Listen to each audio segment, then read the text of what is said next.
My husband owed $200,000 to the most brutal syndicate in Chicago.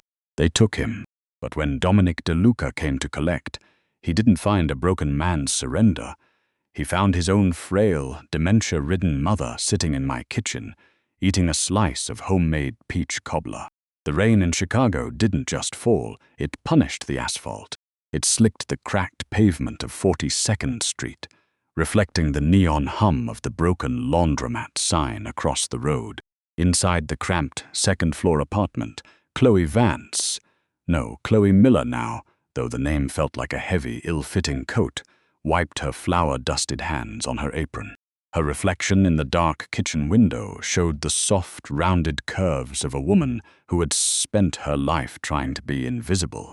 A chubby, quiet baker who found solace in the precise, predictable chemistry of yeast and sugar. Then the phone rang. It was 11:14 p.m. on a Tuesday, October 14. The voice on the other end didn't belong to her husband, David. It was cold. It carried the chilling weight of a man who owned the city's shadows. "Your husband has a debt, Mrs. Miller," the voice said, smooth like polished marble. $212,000. He tried to run. "We have him at the warehouse on Cherry Pier. You have 24 hours to find the money, or we start sending him back to you." Piece by piece. The line went dead. Chloe's breath caught in her throat, a sharp, suffocating knot. David had told her the gambling was over. He had sworn on his mother's grave that the debts at the underground tables on Cicero Avenue were settled.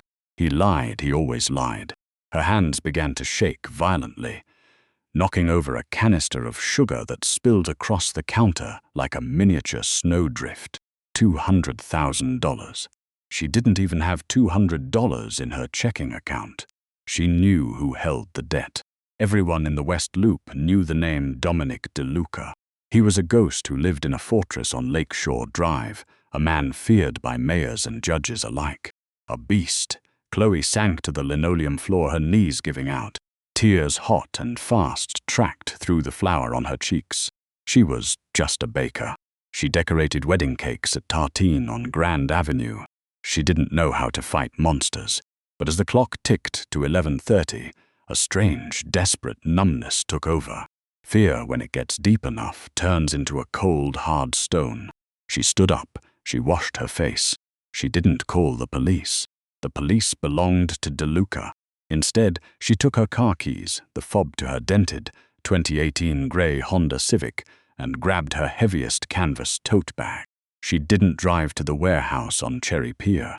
She wasn't stupid. If she went there, they would just take her too. Instead, she drove toward the affluent, tree-lined streets of Oak Park.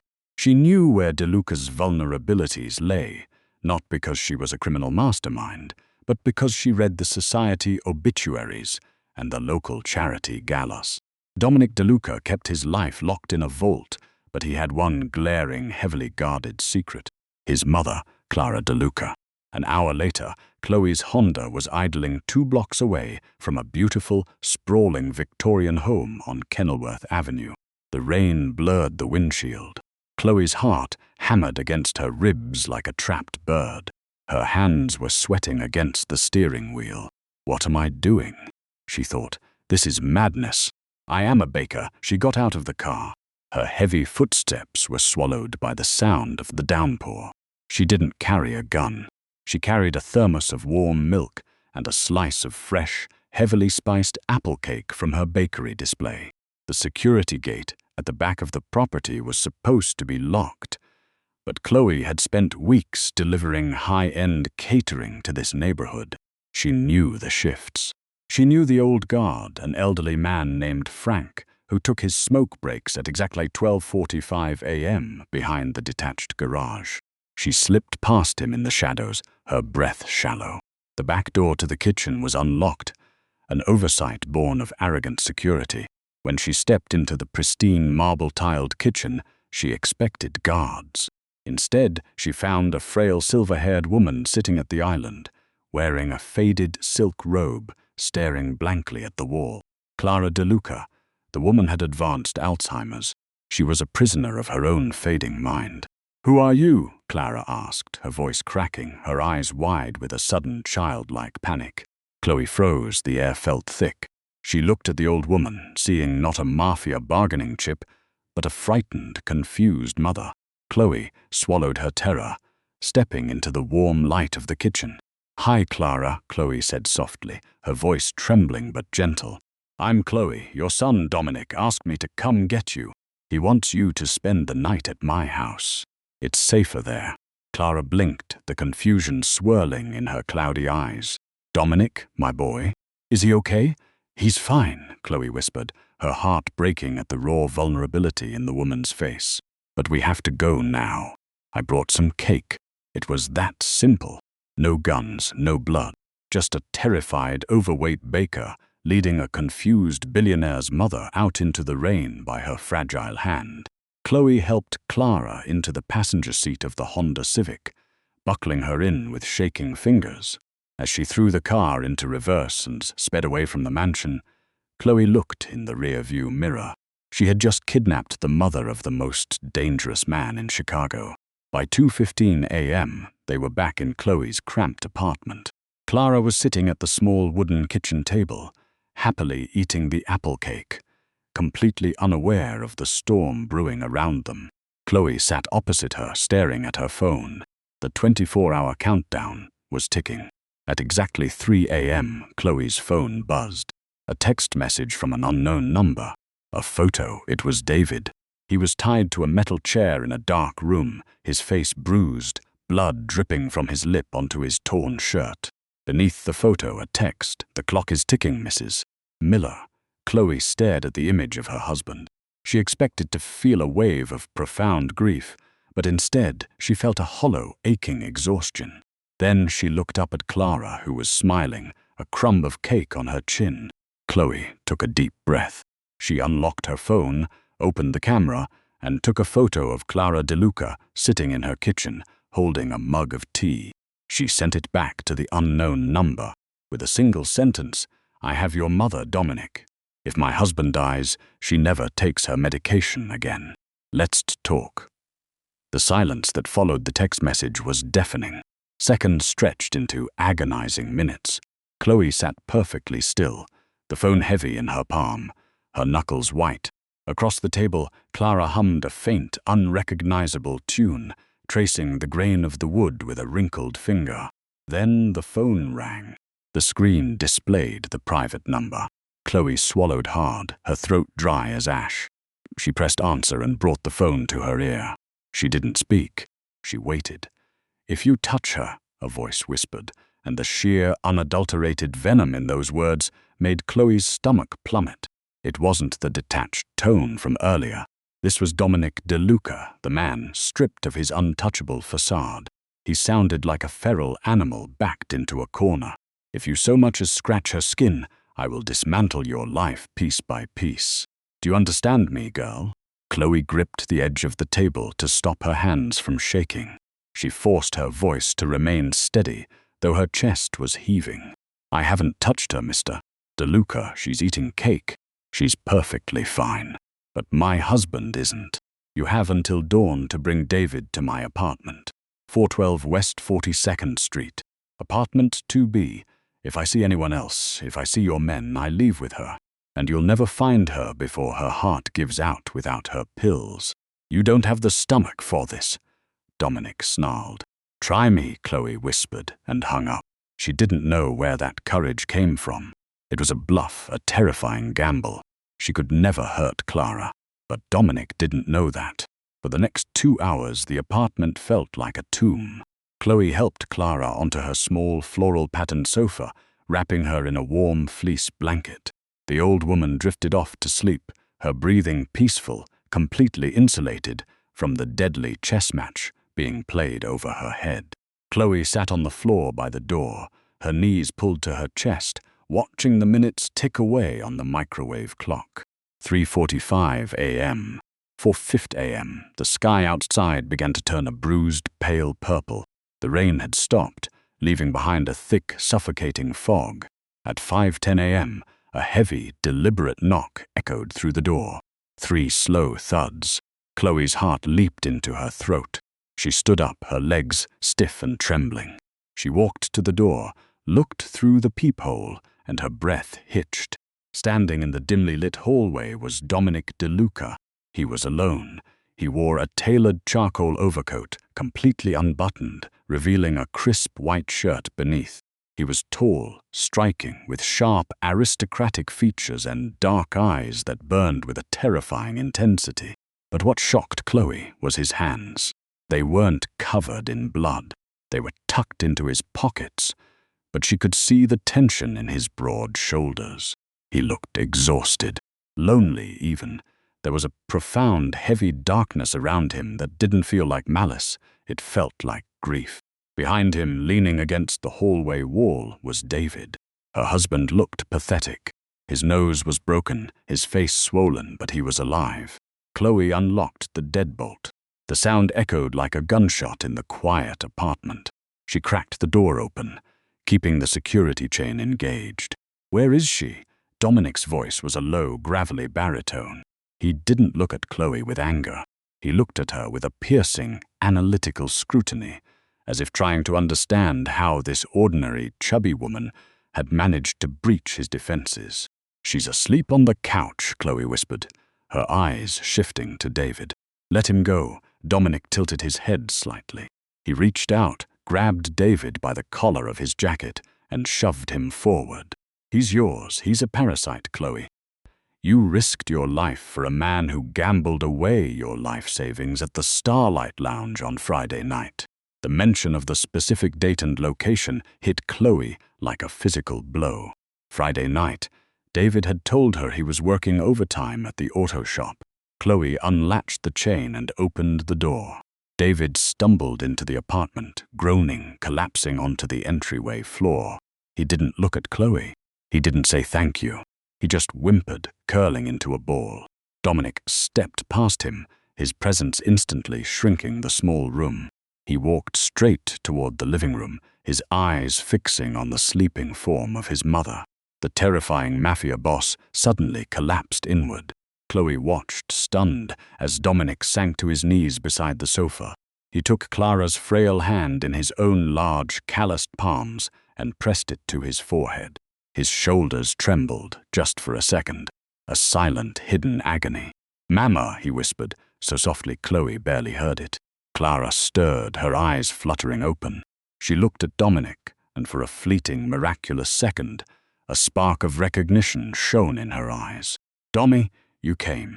"I always come for you, Mama," he murmured, his voice thick with an emotion that shattered Chloe's perception of him.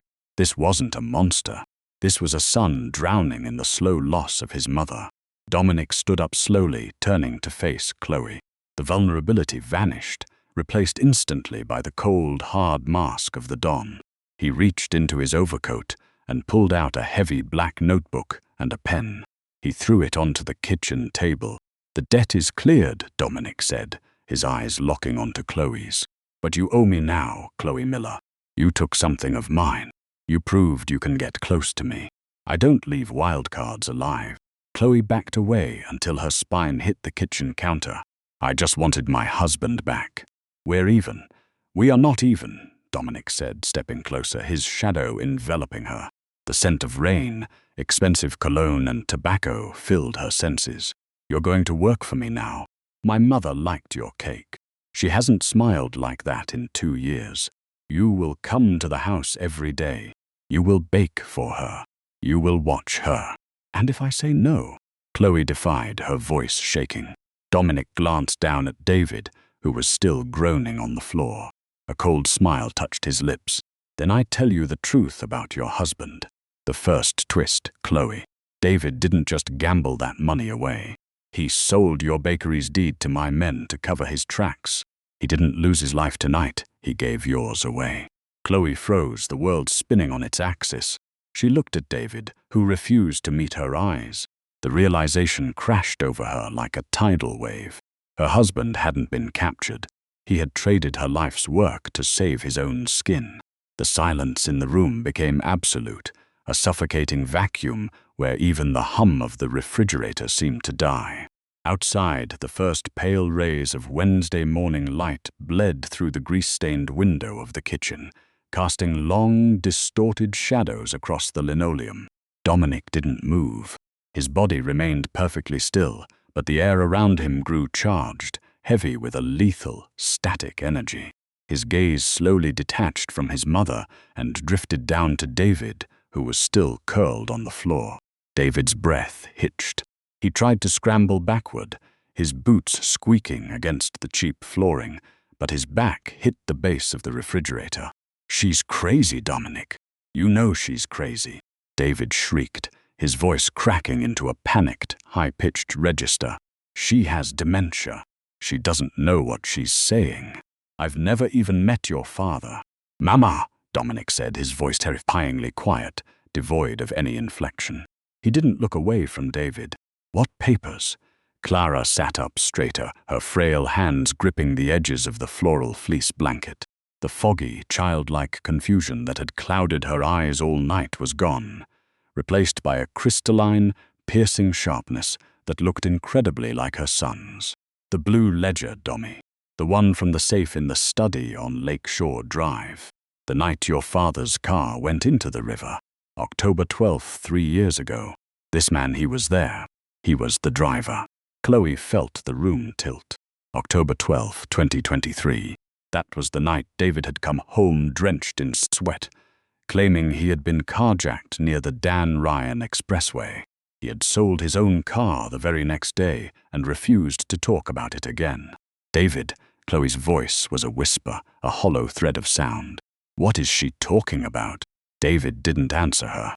He was staring at Dominic, his face completely drained of color, his chest heaving as if he were running out of oxygen. "She's making it up. Dominic, please. I'm just a mechanic. I do odd jobs. I don't know anything about a ledger." Dominic slowly closed the distance between himself and David. He didn't rush. Each step was deliberate, measured, and heavy with the promise of violence.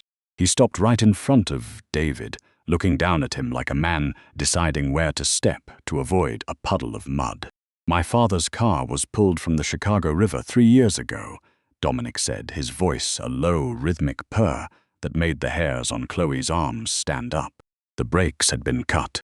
The ledger containing the names of every city official on our payroll was missing.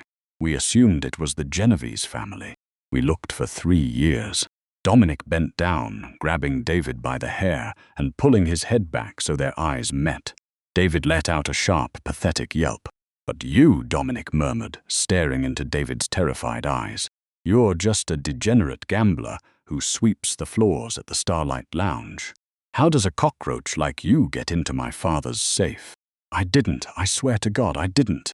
David sobbed, tears and blood mixing on his swollen face. "It was the girl. Your mother is confused. She's seeing things." "My mother's mind slips, yes," Dominic whispered, his grip tightening on David's hair, forcing him to look up at the ceiling. "But she never forgets a face, especially not the face of the man who held a gun to her husband's head." Chloe's hands flew to her mouth. The world she thought she knew, her quiet, boring life, her frustrating but seemingly harmless husband, her simple bakery, was disintegrating into a nightmare of blood and betrayal. She looked at David, searching his face for any sign of the man she had married 5 years ago in a small chapel on Michigan Avenue. There was nothing left but a coward. "Is it true?" Chloe asked, her voice shaking violently.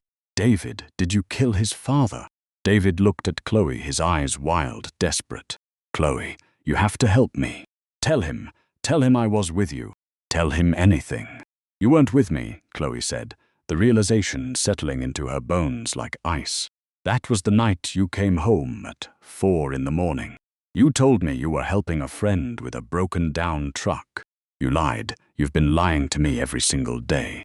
Dominic let go of David's hair, letting his head slam back against the floor with a dull thud.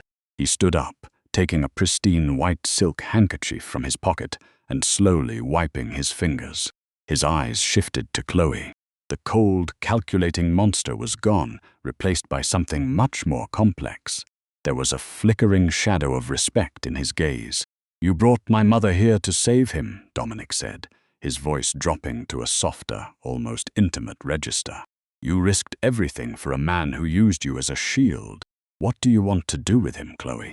Chloe blinked, stunned by the question. What? He is your husband, Dominic said, stepping closer to her, his presence warm and overwhelming in the cold kitchen. By our laws, his life is forfeit. But you held the power tonight. You bypassed my security. You cared for my mother. You fed her. You didn't hurt her, even when you had every reason to be desperate. So I am giving you the choice. Do we end him here? David gasped, trying to crawl toward Chloe's feet. Chloe, please. No, we are married. We took vows. You love me. Chloe looked down at David. She saw the grease under his fingernails, the cheap gold chain around his neck, the pathetic, sniveling terror in his eyes. She thought of the deed to her bakery, the place she had poured her heart, soul, and late nights into, sold to a mafia syndicate to pay for his sins. She thought of the 5 years of quiet manipulation, the disappearing money, the constant low-grade anxiety of walking on eggshells in her own home. The love didn't vanish all at once. It had been eroding for years, and this was the final landslide. I don't love you, Chloe said, her voice surprisingly steady, the trembling in her hands finally stopping. I don't even know you. She looked up at Dominic. His dark eyes were watching her, searching her face, waiting for her to break. But she didn't. Take him, Chloe whispered. Just don't do it here. Get him out of my house. No, Chloe, you bitch. You fat, worthless bitch. David screamed as Dominic's arm clamped around his collar like a vice, dragging him effortlessly off the floor. David kicked and flailed, but Dominic didn't even flinch. He hauled David toward the door with the casual ease of a man carrying out the trash. The plastic bottle felt like dry ice in Chloe's palm. She stared at the faded ink, the black letters of her husband's name mocking her from the label. Dr. David Miller. Before he was struck from the medical registry in 2024 for writing illegal opioid scripts to cover his debts, he had been a respected neurologist. He had told her he was trying to save lives. He had been destroying one. Chloe looked at Clara, who was now quietly humming a lullaby, her fingers tracing the floral pattern of the sofa cushion. Clara, Chloe whispered, her voice barely a breath. Did David give you these pills? The old woman paused her humming. Her eyes didn't fill with confusion this time. They filled with a profound, bone-deep terror. She shivered, pulling the fleece blanket tighter around her fragile shoulders. The nice doctor. He told me they were vitamins. He told me if I didn't take them, Dominic would go to jail. He said they would help me forget the bad dreams. But they didn't just take the bad dreams, Chloe. They took everything. Chloe felt a wave of nausea so violent she had to press her hand against her mouth to keep from crying out. David hadn't just been a victim of a gambling addiction. He was a predator. He had systematically erased this woman's mind, trapping her in a prison of confusion, all to cover up his own involvement in the murder of Dominic's father. He had kept Clara docile, quiet, and unable to testify. And Chloe had spent the last 5 years sleeping next to him, cooking his meals, believing his lies, and defending him. The buzzer at the front entrance of the building rang, shattering the silence. It was 7:30 a.m. Dominic's driver was downstairs. Chloe stood up, her legs numb.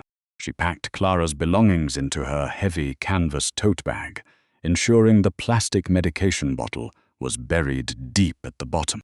She didn't throw it away. It was a weapon now, or maybe a shield. They walked down the narrow, creaking staircase of the apartment building. The cool morning air hit Chloe's face, carrying the scent of damp earth and car exhaust. A black, heavily armored Lincoln Navigator was idling by the curb, its exhaust venting steam into the autumn air. A driver in a sharp, dark suit stood by the rear door, opening it silently as they approached. "Good morning, Mrs. Miller," the driver said, his voice completely neutral. "Mr. DeLuca is waiting." Chloe helped Clara into the back seat, then slid in beside her. The leather was cold, smelling of expensive leather cleaner and old smoke. As the SUV pulled away from 42nd Street, Chloe watched her apartment building fade into the gray morning light. She had no idea if she would ever see it again. The drive to Oak Park was silent. When they arrived at the Victorian mansion, the iron gates swung open like the jaws of a great beast welcoming them home. Dominic was standing on the grand front porch, wearing a dark cashmere sweater, a steaming mug of coffee in his hand. He looked less like a mafia boss and more like a tired, ordinary man, but the authority radiating from him was undeniable. The driver opened the door, and Dominic stepped down to help his mother out. "Did she sleep?" Dominic asked, his dark eyes shifting to Chloe.